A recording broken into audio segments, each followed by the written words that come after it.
6 करोड़ साल पुराना पत्थर है जो नेपाल से आ रहा है और इस पत्थर से माता सीता और श्री राम की मूर्तियां बनाई जाएंगी। अब आप सोचेंगे कौन सा अद्भुत पत्थर है, कैसा पत्थर है जो 6 करोड़ साल पुराना क्रेन से उठाकर इस ट्रक पर रखा गया है और नेपाल से होता हुआ भारत पहुंचेगा और अयोध्या पहुंचेगा, वहां मूर्ति का निर्माण होगा। अगली तस्वीर दिखाई साहब, ये आप देख रहे हैं, ये ट्रक पर लगा हुआ है 6 करोड़ साल पुराना पत्थर। इस पत्थर की खासियत क्या है? देखिए, 2 पत्थर है, एक पत्थर ये आप देख रहे हैं, दूसरा पत्थर ये दोनों पत्थर आ रहे हैं और इस पत्थर के साथ लोगों की श्रद्धा है। जो नेपाल में रहते हैं उनकी कितनी श्रद्धा, अगली तस्वीर दिखाई दे रही है। देखिए, पत्थर आ रहे हैं, लोग उसे छू रहे हैं, उसकी पूजा कर रहे हैं, उसके साथ लोगों का सीधा जुड़ाव है। ये देखिए, लोग उसे छू रहे हैं, माथे से लगा रहे हैं। ये लोगों का इस पत्थर के साथ, इस पत्थर में क्या है ये मैं आपको आगे बताऊंगा।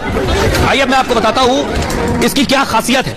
ये पत्थर करोड़ों साल पुराना बताया जाता है और बड़ी बात ये कि श्री राम के ससुराल से यानी माता सीता के मायके से ये पत्थर आ रहा है। ये आप देख रहे हैं, ये जो आप देख रहे हैं ट्रक पर लदा हुआ ये पत्थर, और ये पूरा ट्रक नेपाल से भारत आ रहा है। नेपाल से 2 शालीग्राम शिलाएं अयोध्या लाई जा रही है। जो पत्थर है इसे कहते हैं शालीग्राम। शिलाओं से भगवान राम और माता सीता की मूर्तियां बनाई जाएंगी। दावा यह है कि शिलाएं 6 करोड़ साल पुरानी है। नेपाल के पोखरा स्थित नदी से इन शिलाओं को निकाला गया है। शालीग्रामी नदी, ये शालीग्राम पत्थर निकले हैं शालीग्रामी नदी से। शालीग्रामी नदी में पाई जाने वाली 2 शिलाओं को चुना गया है और विशेषज्ञों की देखरेख में शिलाओं को निकाला गया है वहां से। दोनों शिलाओं की पूजा अर्चना की गई पहले, फिर शालीग्रामी नदी में क्षमा याचना की गई है। इस दौरान राम मंदिर ट्रस्ट के लोग भी वहां मौजूद थे। फिर क्रेन की मदद से शिलाओं को ट्रक पर रखा गया है और दोनों शिलाओं का कुल वजन 40 टन बताया जा रहा है। एक शिला का वजन 26 टन और दूसरे का वजन है 14 टन।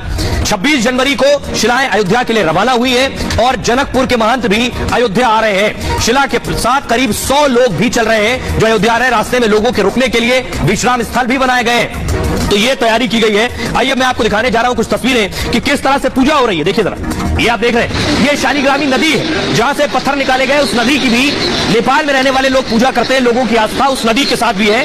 ये वो आप देख रहे हैं, ये तस्वीर दिखाइए जरा। उसके बाद ये तस्वीर नहीं है, दूसरी तस्वीर है।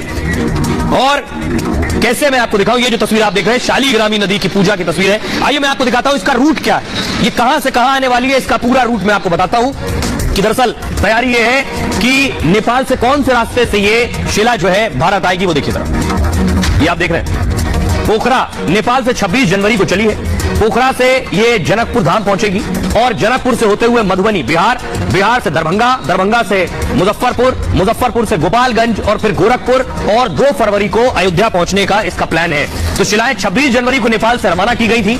रोजाना 125 किलोमीटर का सफर तय करेंगी और जनकपुर में शिलाओं की विशेष पूजा की गई है। जनकपुर में शिलाओं की 5 कोसीय परिक्रमा होगी। 30 जनवरी को शिलाएं भारतीय सीमा में प्रवेश करेंगी।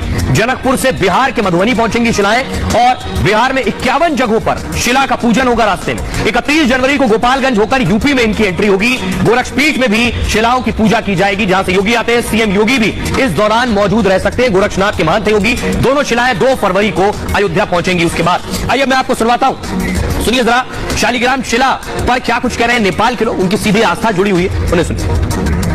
नेपालकै गौरवको विषय हो। जो नेपाल र भारत बीचको जुन सम्बन्ध छ त्यो सम्बन्ध अझ प्रगाढ हुने एउटा मौका आएको छ। त्यसलाई हामी एउटा नेपाली नै खुसी हुनुपर्ने अवस्थामा हामी यहाँ स्थानीय त अत्यन्तै खुसी छौँ। हामीलाई एकदम खुसी लागेको छ किनभने हाम्रो यो नदी, यो भूमि कति पवित्र रहेछ भन्ने कुराको एउटा यो प्रमाण हो। किनभने यहाँको शिला र मूर्तिका लागि चाहिँ भारतसम्म पुग्ने कुरा यो आफैमा एउटा पवित्र धाम, एउटा तीर्थस्थल, पवित्र स्थल र यहाँको चाहिँ शिलाको पनि यति महिमा छ भन्ने कुरा